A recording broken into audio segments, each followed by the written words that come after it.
हिंदी भाषा BA second year part 2 media की भाषा प्रश्न 5 समाचार पत्र की उपयोगिता पर प्रकाश डालिए। अगर आपको भी लगने लगे कि पढ़ाई करना सबसे मुश्किल काम है तो समझ जाओ, आपको दुनिया की कोई भी ताकत नहीं रोक सकती दूसरों के यहाँ मजदूरी करने से। उत्तर समाचार पत्र की भाषा समाचार निरंतर आम जनता से संवाद करता है। सामान्य जनता साहित्यिक भाषा की बारीकियों से प्रायः अपरिचित रहती है। उसका न कल्पना की ऊंची उड़ान अथवा चिंतन की गहराई से कोई संबंध होता है, न वह कविता समझ पाती है और न कहानियाँ। समीक्षा का क्षेत्र उसके लिए पूर्णतः अपरिचित तथा बीहड़ हो सकता है। उसका भाषा से संबंध बिल्कुल सीधा साधा होता है, ठीक 2 दूनी 4 की तरह। वह भाषा के अर्थों का दोहन नहीं करती, भाषा की नई अर्थवत्ता से कोई नज़दीकी रिश्ता नहीं जोड़ती। भाषा से उसकी आत्मीयता मात्र एक सहज सरल माध्यम के रूप में होती है। अलंकृत चमत्कारिकता तथा गोरखधंधी द्रविड़ प्राणायामी कवायद से आम जनता को कुछ लेना देना नहीं होता। वह भाषा के माध्यम से समाचारों की दुनिया में पहुंचती है। अतः समाचार पत्र की भाषा अपने पाठकों के बौद्धिक स्तर को ध्यान में रखकर निश्चित की जाती है। प्रायः सरल सीधी सुलझी शब्दावली एवं छोटे छोटे वाक्य समाचार पत्र की भाषा के नियंता होते हैं।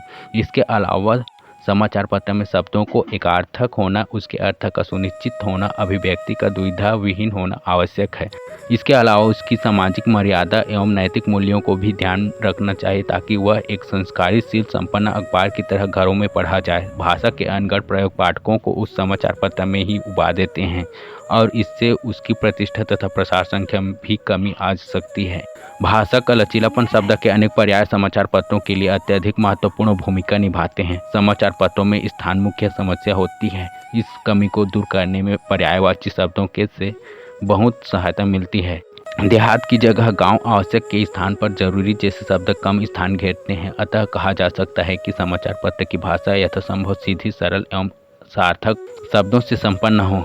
यही नहीं, अभी और सुनिए।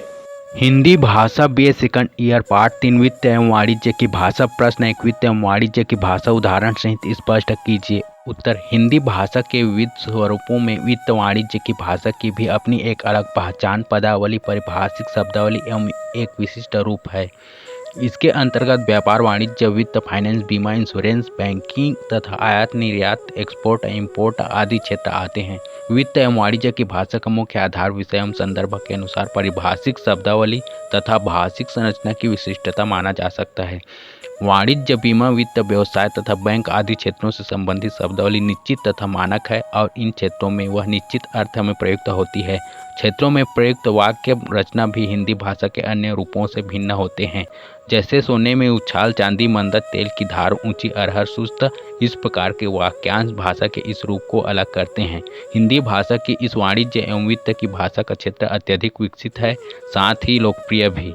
शाबाश बेटा। उदाहरण 1 भारत व रूस में सहयोग का समझौता। भारत और सोवियत संघ ने प्रधानमंत्री राजीव गांधी की रूस यात्रा के दौरान आर्थिक सहयोग के समझौते पर हस्ताक्षर किए। इनमें से एक समझौते के तहत सोवियत संघ भारत को 100 करोड़ रुपए का कर्ज देगा। इस राशि से बिजली, तेल, लौह और मशीन निर्माण की संयुक्त परियोजनाओं के लिए सोवियत संघ से साज सामान खरीदे जाएंगे। दूसरा सन 2000 तक आर्थिक, व्यापारिक, वैज्ञानिक व तकनीकी सहयोग से संबंधित है। 2 खाद्यान्न उत्पादन का लक्ष्य। केंद्र सरकार ने सन 1985-86 वर्ष के लिए खाद्यान्न के उत्पादन का लक्ष्य 16 करोड़ टन निर्धारित किया है। सन 1984-85 में अनाज की पैदावार 15 करोड़ टन के लगभग होने की आशा है। मम्मी मेरी शादी कर दो जून या जुलाई में, मम्मी मेरा दिल नहीं लगता कॉलेज की पढ़ाई में। यही मूड है मेरा सुबह से, यही गाना गा रहे हैं, मेरे दिल को भा गया है ये गाना।